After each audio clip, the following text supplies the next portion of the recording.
c'est mon premier sur cette chaîne. Ce sera un bilan couture de tout ce que j'ai cousu jusqu'à maintenant, sachant que j'ai fait une très grande pause. Je vais vous montrer toutes les cousettes que j'ai cousues jusqu'à maintenant. Je crois qu'il y en a 5 ou 6. Et je vous en ai déjà dévoilé 2 ou 3 sur Instagram. Donc n'hésitez pas à me suivre sur Instagram pour ne rien manquer. Et on est parti pour la première cousette. La première cousette que je vous ai dévoilée sur Instagram, c'est cette robe-ci. Donc c'est une robe portefeuille. Je vous mettrai la vidéo portée juste après. Donc c'est une robe portefeuille qui m'a fait suer beaucoup. Parce que je devais partir en vacances et du coup je me suis lancé le challenge de coudre un maximum de robes avant de partir, sachant que je n'avais aucune notion de modélisme et j'avais déjà cousu des choses, donc je vous en ai parlé, j'avais déjà cousu des choses avant, avec des patrons. Qu'est-ce que j'avais fait aussi? J'avais fait un patron Lacoste et malheureusement à chaque fois que je cousais, soit je n'aimais pas ce que ça faisait sur moi, donc ça n'allait pas avec ma morphologie, ou soit le combo patron tissu n'allait pas du tout. Donc du coup je me suis dit bon, ça doit pas être si sorcier de faire du modélisme, c'est très compliqué, mais ça doit pas être si sorcier. Bon, je fonce, hein. Donc du coup j'ai décidé de créer cette robe là. Donc au début j'ai fait des toiles bien sûr parce que je voulais pas gâcher mon tissu. Donc ce tissu c'est un tissu de RL Tissu. Je vous mettrai en barre d'infos le lien s'il y est toujours. Et du coup, alors, qu'est-ce que j'ai fait? J'ai regardé des vidéos sur YouTube et j'ai fait 2 triangles, donc en cache-cœur. Donc en fait, j'ai élargi le bas. Mais premier problème qui est venu, c'est que en fait, vu que je ne faisais pas à ma morphologie, j'ai fait 2 triangles comme ça. Là, c'était trop grand. Donc du coup, qu'est-ce que j'ai fait? J'ai fait des fronces ici et ici pour resserrer, que ça aille quand même à ma poitrine et pour resserrer le tout, pour que ça donne quand même un bel effet cache-cœur. Donc du coup ensuite après j'ai essayé, j'ai vu que c'était trop grand, donc j'ai fait des petites lanières. Donc là il y en a 3 pour cacher quand même le décolleté, parce que même si c'est une robe que je porte l'été ou de plage, j'ai pas trop envie qu'on voit ce qu'il y a sur le balcon. Donc voilà, j'ai rajouté des lanières. Et derrière, alors j'ai fait des bretelles comme dans le soutien-gorge, donc j'ai fait des bretelles amovibles, voilà. Mais vous verrez tout dans la vidéo. Mais voilà, j'ai fait comme un soutien-gorge, donc j'ai cousu avec les anneaux et tout ça. Et en bas, je me suis pas cassé la tête, j'ai fait un grand rectangle, un grand qui fait 1 fois 5 ma taille. J'ai cousu, j'ai rajouté des lanières pour faire le portefeuille, j'ai ouvert avec une boutonnière. Et puis voilà, le tour il était joué. Et on dirait que c'est facile comme ça, mais ce n'est pas du tout facile. Mais j'ai réussi à la fin et je suis très fière de cette petite robe que j'ai réussi à faire. Donc je vous laisse avec la vidéo portée.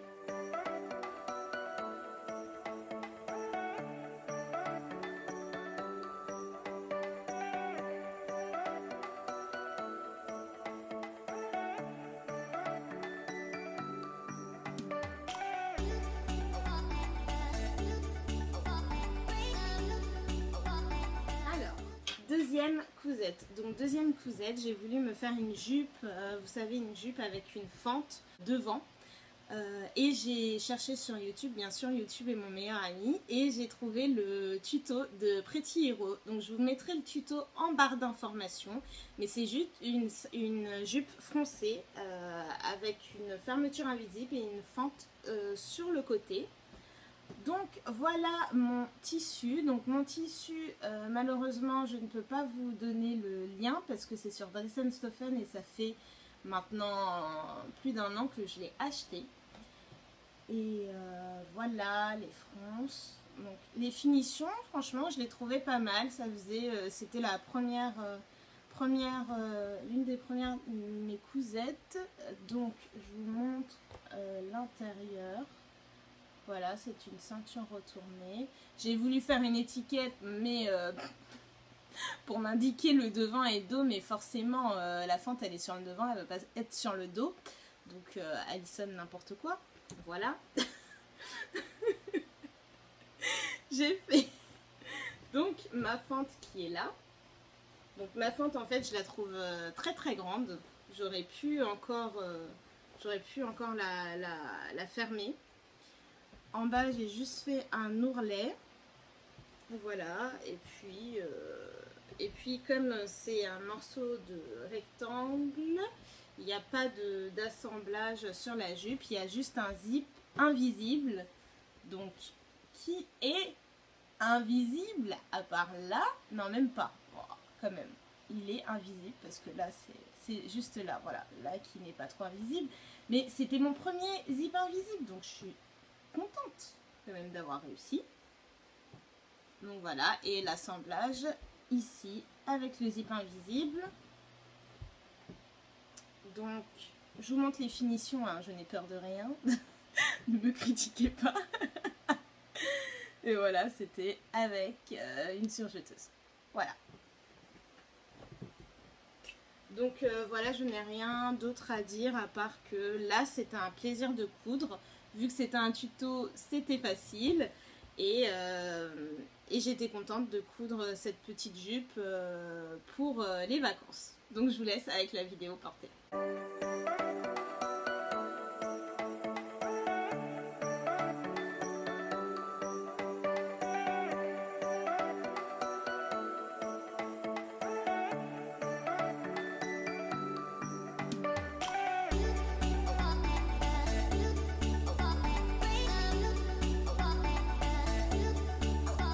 Alors, pour la troisième cousette, donc je voulais une robe en jersey, cintrée et avec une manche, donc asymétrique. C'était une galère parce que j'ai pris... alors là, je suis partie, c'est pas un patron maison, je suis partie du patron McCoach, donc je vous mettrai juste là lequel j'ai pris. Et j'ai tout modifié à part le bas, voilà. Donc du coup, j'ai voulu prendre ce jersey, sauf que ce jersey, comme il était transparent, donc on voyait toutes mes formes. Donc je veux bien qu'elle soit cintrée, mais je veux pas qu'elle soit transparente non plus. Donc qu'est-ce que j'ai fait? J'ai voulu doubler. Et là, c'était une mauvaise idée parce que je n'ai jamais doublé des vêtements de ma vie et je ne connaissais rien. Et j'avais que 3 patrons à mon actif. Donc du coup, peut-être brûler, oui, mais il faut pas l'être tout le temps. Mais là, ça va, j'ai réussi. J'étais contente de moi, je l'ai porté. Hein. Tous les vêtements que vous allez voir, je les ai portés. Et j'étais fière. Donc, du coup, j'ai rajouté une manche que j'ai faite moi-même en suivant des tutos YouTube. Donc, voilà la robe. Voici la robe. Donc, elle n'a pas de forme. Hein. Je vous montrerai portée. J'ai doublé l'intérieur, donc voici mes finitions. Donc j'ai fait les mêmes pièces, je les ai assemblées, je les ai retournées et en fait j'ai fermé la doublure en bas avec un ourlet et un surjet. Ne me demandez pas pourquoi j'ai fait un surjet sur du jersey, ça sert strictement à rien, mais je l'ai fait quand même, voilà. Hein. Voilà, on va rien dire. Hein. Et vu que l'emmanchure était trop grande, j'ai fait une sorte, j'ai cousu un élastique, donc la finition à l'intérieur est horrible, mais ça m'a servi parce que du coup ça a remonté mon emmanchure. Voilà, et même la manche, je l'ai doublée et je l'ai finie comme la robe, donc avec un ourlet, et j'ai surjeté la doublure et le tissu principal. Donc voilà, donc ce tissu, c'est un tissu que j'ai acheté chez Tissu des Ursules. Donc du coup, le jersey, sachez que si vous le mettez à même la peau, en tout cas sur moi, il était transparent. Donc c'est le jersey de leur gamme de base et il était transparent. Voilà pour cette cousette et je vous montre la vidéo portée.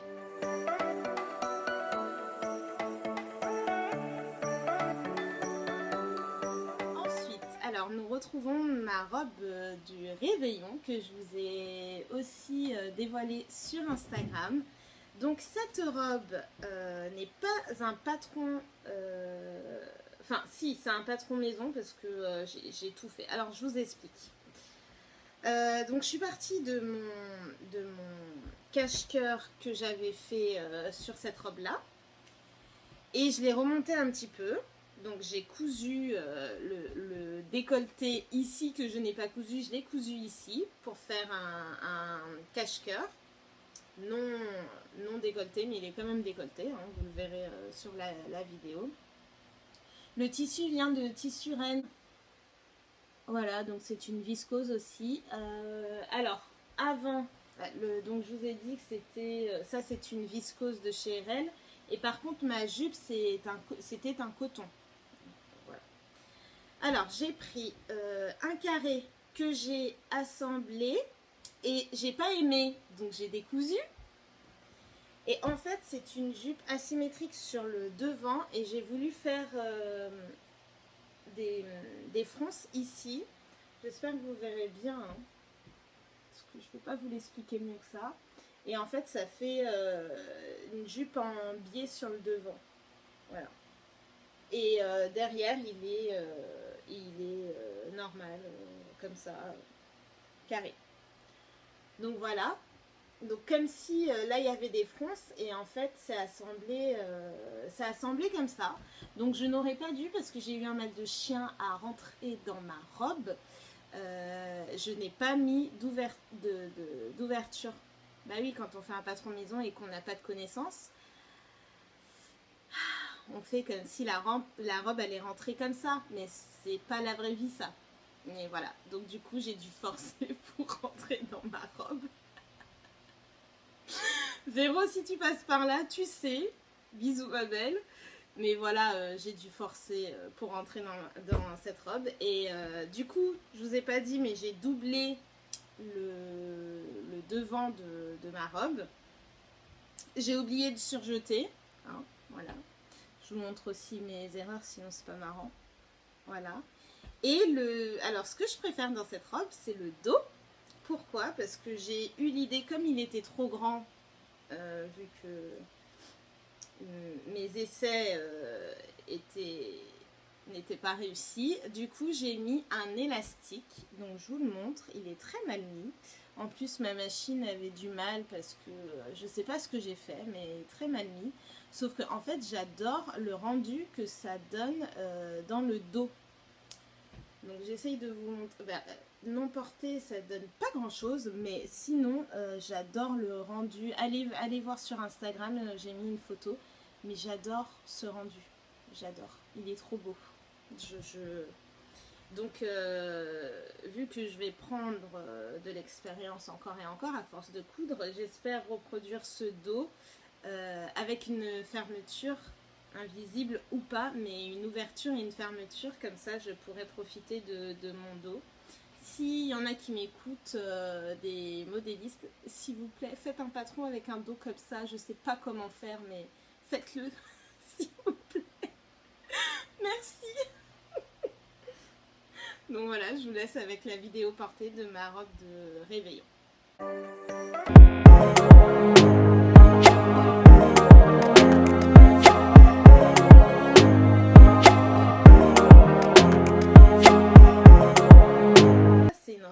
Donc déjà je vous parle du tissu parce qu'il est magnifique, je vous le montre, il est magnifique, il est trop beau. C'est un tissu de chez RL Tissu, donc si il y a encore, je vous montre, je vous mettrai le lien. Oui, il y a beaucoup de tissus de chez RL Tissu parce que au début je connaissais que et j'adorais les tissus, les viscoses, leur tissu, ils ont la qualité en fait, voilà, c'est la qualité, donc c'est pour ça que j'allais chez eux et j'adore toujours aller chez eux Mais cette viscose, je suis tombée en amour. Donc voilà. Donc je vous parle de la robe. Alors, j'avais vu un modèle sur Instagram. Et je voulais exactement la même robe, sauf que manque de connaissances. Je connaissais que des carrés et des rectangles. Voilà. Donc du coup, j'ai fait mes essais. Alors, j'ai fait mes essais avec un fil à smoke. Donc la robe, je vous la mettrai ici si je la retrouve. C'était un haut smoké, alors carré avec le froufrou qui ressort, une jupe froncée avec une fente, donc à la base, et le dos était avec des bandes. C'est les bandes qui faisaient le dos et la jupe rentrait froncée. Donc voilà, c'était, je sais pas si je suis claire, mais c'était mon idée. Du coup, c'était mes premiers essais avec le fil à smoke, donc je vous montre. J'ai réussi, mais c'était une galère. Alors moi j'ai une Pfaff 610 et alors j'ai regardé plusieurs tutos sur YouTube, j'ai essayé de faire la même chose, mais ça ne marchait pas. Donc j'ai acheté les bandes de smoke, mais pareil, ça ne marchait pas. Donc j'ai été à la boutique Pfaff Rivoli et en fait c'est elles qui m'ont réglé le problème parce que en fait j'allais abandonner cette robe, j'avais l'idée, j'arrivais pas à l'expliquer et j'arrivais pas à froncer mon tissu. Mais grâce à elles, donc merci si vous passez par là, merci beaucoup, j'ai réussi. Donc du coup voilà ma beauté, donc je suis très fière et en plus avec ce tissu ça rend tellement beau. C'est magnifique. Et du coup, alors, les bandes. L'histoire des bandes. Les bandes, vu que c'est de la viscose, ça se tenait pas. Donc j'ai dû l'entoiler 2 fois. Donc j'ai mis de la toile de patron et j'ai mis quoi d'autre? Et un coton pour que ça se tienne. Alors, c'est bien parce que grâce à ça, j'ai su que même si je mettais quelque chose de très rigide dedans, là, vous voyez, ça reste fluide en fait. Même si on met de la toile de patron, du coton, enfin tout ce que vous voulez, ça reste fluide. Et grâce à ça, j'ai pu avoir des lignes droites. Parce que avant ça, j'avais essayé, ça donnait pas des lignes droites, ça tombait en fait. Donc je pense que si je le refais, je referai pas la même erreur. Mais du coup, pareil, ce patron-là, cette robe-là, je vais essayer de la refaire, mais après avoir acquéri de l'expérience parce que comme ça c'est pas possible. J'ai réussi mais quand même c'était laborieux. Donc voilà, je vous montre le dos. Et la jupe qui est une jupe froncée, donc élastiquée. J'ai retourné. J'ai fait une coulisse en fait. Voilà. J'ai fait une coulisse. Et devant, la fente. Donc voilà pour cette robe. Je l'aime beaucoup d'amour et je pense que... Alors je l'ai portée, je l'ai déjà lavée plusieurs fois, portée plusieurs fois. Mais je la reporterai parce que je la trouve tellement belle. Et j'ai tellement de compliments quand je porte cette robe. Et je suis tellement fière de dire que en fait c'est moi qui l'ai fait. Et sans patron. Juste avec des carrés et des rectangles. Donc je suis tellement contente. Je vous laisse avec la...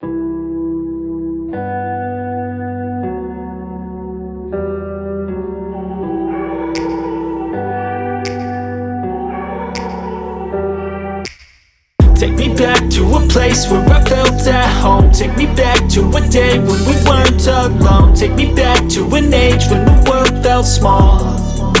Way back before we blew it all. Take me back to a place where I felt at home. Take me back to a day when we weren't alone. Take me back to an age when the world felt small. À la dernière cousette, donc ce tissu-là, c'est un tissu, c'est une double gaze d'atelier brunette.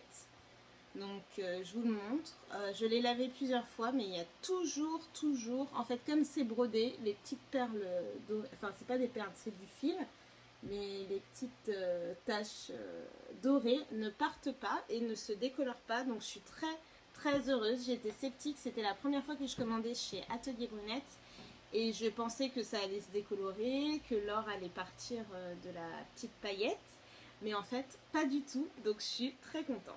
Donc je vous parle de cette cousette. Donc cette cousette a été la première cousette. et le patron. Alors cette fois-ci il y a un patron, c'est la jupe l'élégante de chez Poppin & Lino. Donc du coup, vous la reconnaissez peut-être, j'ai été fortement influencée par Happy as a Bee qui a fait la même version avec le même tissu mais en rose. Et je me suis dit, pour ma première cousette, j'aimerais que ça donne comme je le vois. Donc j'aimerais ne pas être déçue. Et vu qu'elle l'avait fait et c'était magnifique, je me suis dit, bon vu que je prends presque le même tissu, enfin le même tissu mais dans une autre coloris et le même patron, je ne dois pas être déçue. Et j'avais vu une merveilleuse version aussi en carreau. Donc j'ai sauté dessus. Et j'ai été aidée aussi par une amie de ma mère, Léa, si tu passes par là, gros bisous, qui m'a appris, qui m'a donné plein d'astuces pour coudre ce patron. Parce que en fait, le patron n'était, quand je prenais ma taille, en fait, c'était pas taillé, c'était pas bien taillé. Donc du coup, j'ai dû faire des modifications. Elle m'a aidé à faire des modifications. Elle m'a aidé à couper bien la double gaze parce que la double gaze, je sais qu'il y a deux teams dans la sphère couture. Il y en a qui adorent coudre la double gaze, qui disent que c'est facile, et puis il y en a d'autres qui disent que c'est pas facile, ça bouge tout le temps. Et moi je suis du côté, alors c'était la première fois aussi, mais en fait pour moi c'était une horreur, ça bougeait tout le temps. Donc du coup je vais réessayer, peut-être que j'aurai pas le même discours que là maintenant, mais pour moi ça a quand même beaucoup bougé et j'ai eu beaucoup de mal. Donc heureusement que Léa était là pour moi, pour m'apprendre plein de petites choses et pour m'aider à faire cette belle jupe. Donc cette jupe, elle est, donc ce patron est très bien. Cette jupe est très bien aussi hiver comme été. Alors je vous explique pourquoi. Parce que en fait, vu que c'est une matière respirante, je peux la mettre en été et j'aurai pas chaud. Et je peux la mettre en hiver et j'aurai pas froid. Donc je sais pas comment ça se fait que c'est comme ça, mais en tout cas c'est ce que je ressens à chaque fois que je la mets, et je la mets presque tout le temps. Voilà, quand je peux. Donc voici ma cousette. Donc elle n'est pas transparente, bien sûr elle est froissée, hein, c'est de la double gaze, c'est très très dur à repasser. Voilà, et la petite ceinture qui va avec pour faire un maxi nœud ou pas. Voilà pour cette... Voilà pour cette...